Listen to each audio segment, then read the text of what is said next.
When we start learning English, we want to have wonderful progress and we want to have a goal. So, when should we stop learning English? When it's okay? So when shouldn't we learn any more words, grammar, and all the things?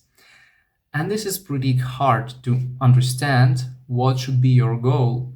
And if you just want to speak with native speakers fluently, you want to have some simple job, you just want to go to a society, English speaking society, and be okay there, this is the level B2. And a lot of English teachers that earn money on learning C1, C2 will tell you that without this, you can't be considered fluent. You can't be considered fluent at all. You need to go to C1 level, C2 levels. But there are several problems with that. And first of all, the problem is the learning curve. So when you start learning English, your learning curve is pretty good. So you learn new grammar, you learn new words, and a lot of new words, and everything is new for you. So you learn it, you use it, and you grow in your English. The A1 level is the most dynamic level in English, if you have a good teacher, of course. So this level is pretty interesting. You learn a lot of new things and you use them and you feel like daily your English level is going up. But the learning curve tends to change with the A2, B1, B2 is going to be flatter.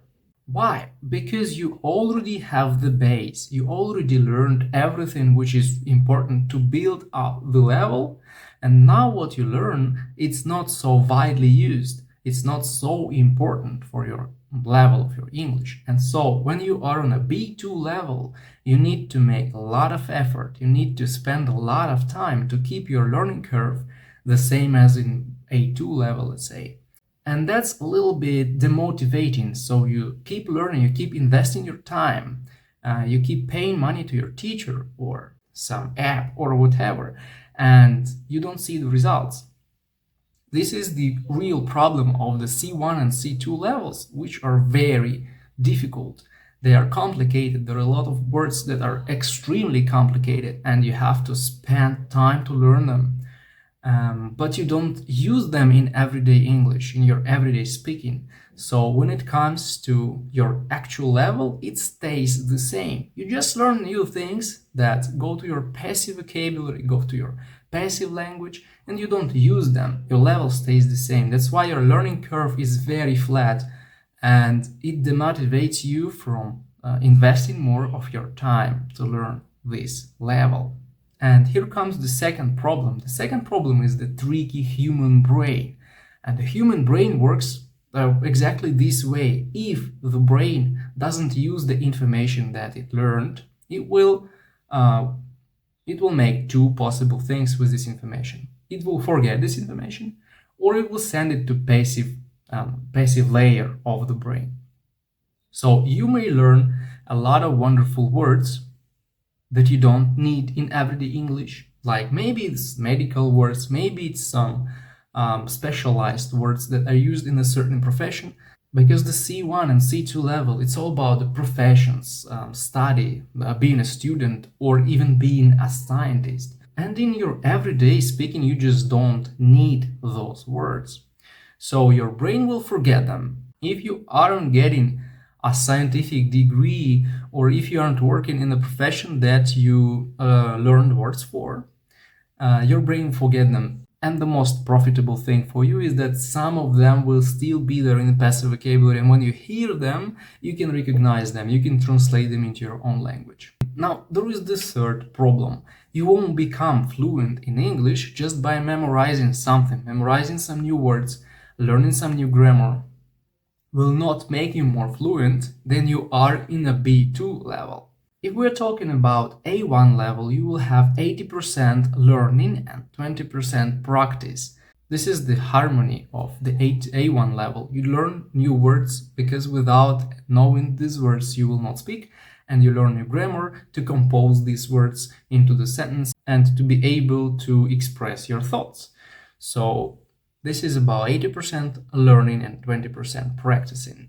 In the C1 level and C2 level, you will have 90% practicing and about 10% learning. And without this, There is just no reason in learning C1 level. If you don't practice these complicated words and phrases, if you don't use them in your speech every day, there is just no reason why you should invest your time and money into learning English further than B2.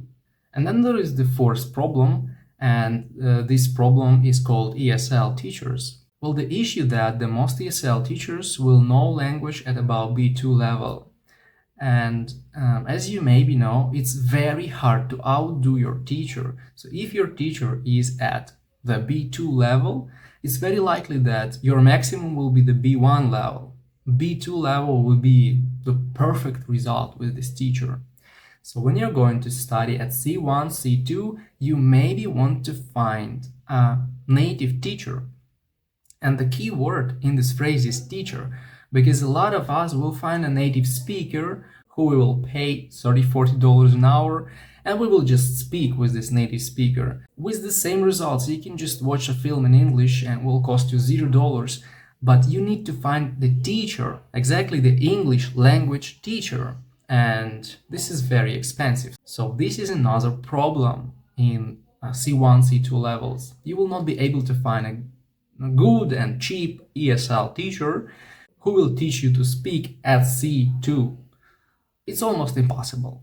The fifth problem is, do you actually need the C1 or C2? So the C2 level is for someone who is going to study at PhD program.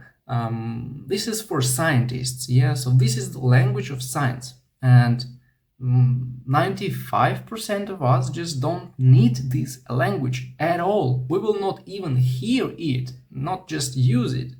So learning the C2 level is a very specific thing, very specific for scientists.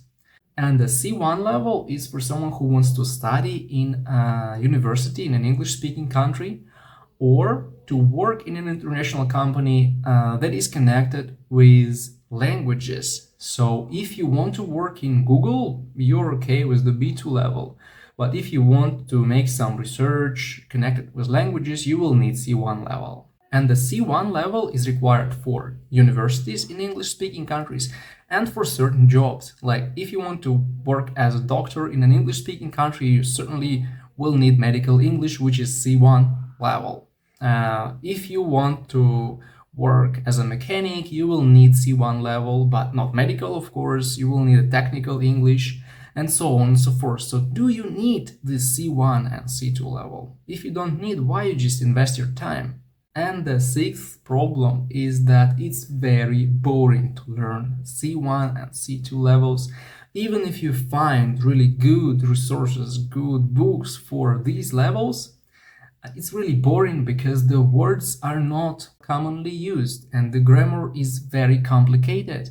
And when you start using something that you learned at C1 and C2 levels, you sound weird even to native speakers. So you just don't have the way to practice your English, and you don't have the way to show that you know this English pretty well. So before you decide to learn English past B2 level, you need to make this decision after analyzing your needs, because in 90% of cases the firm, good B2 level is completely okay.